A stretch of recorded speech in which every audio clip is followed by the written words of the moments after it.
Imagine a misty wetland at dawn. It is an untouched, silent landscape, existing in complete and utter isolation from the rest of the noisy world. Standing in the mud are two Sarus cranes.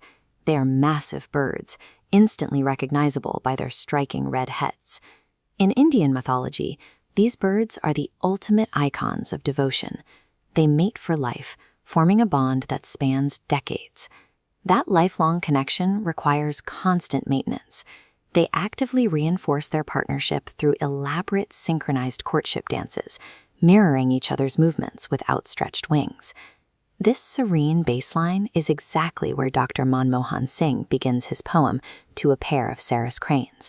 He opens on a perfect morning, employing a heavy hyperbole. He describes the male crane stretching its neck upward, as if trying to pull the sun out from the horizon. In this ecosystem, the crane's life and its bond are completely inseparable. To break this pairing is to destroy a lifelong architecture of devotion. Then, a gunshot rings out. The hyperbole of pulling up the sun collapses into a grim reality. The male crane falls dead. Notice the reaction of the human hunters. There is no reverence for the creature and no grace in how they handle it. Singh delivers a brutal simile, comparing their actions to stuffing the bird into a washing bag.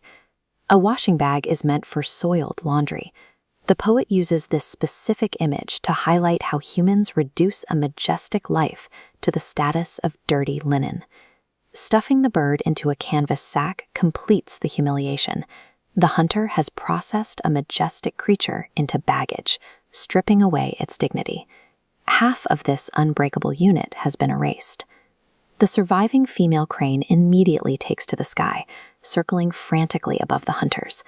Here the poet introduces a striking metaphor. This diagram plots out the mechanics of that metaphor. She cries out in short and long notes, mimicking the dots and dashes of a desperate distress signal. She is attempting to broadcast a tragedy so immense that she lacks the structural vocabulary to comprehend it. Once the hunters leave, her frantic circling ends. She drops from the sky, plunging straight down to the exact spot where her mate fell. The hunters carry their cargo away in silence, leaving the female bird to occupy the mud and the air with her grief. Down in the mud, the hunters have left almost nothing behind. Just a few scattered, bright blood-stained feathers. The female crane performs an act of desperation. She lowers herself onto the blood-stained feathers and gently sits on them, trying to hatch them. She treats the violent remnants of her partner's death as the seeds for new life. It is a profound state of psychological denial. She cannot process his absence, so she instinctively tries to recreate his presence. The animal's immediate impulse is to nurture life out of an empty void. Next to that, the human impulse to casually destroy life feels entirely alien.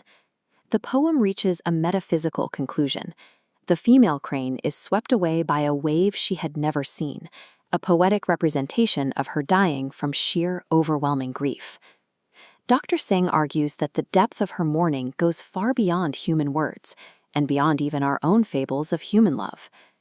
Looking at the cold efficiency of the hunter against the total grief of the crane, the traditional roles of civilized and wild begin to blur. We assume human civilization, with its sharp utility, sits firmly above nature. But measuring the capacity for deep connection, the weight completely shifts. The poem exposes how our civilized actions effortlessly obliterate profound ecosystems of loyalty and connection. True humanity is not defined by our dominance over the natural world. It is defined by our empathy and our responsibility toward the love that exists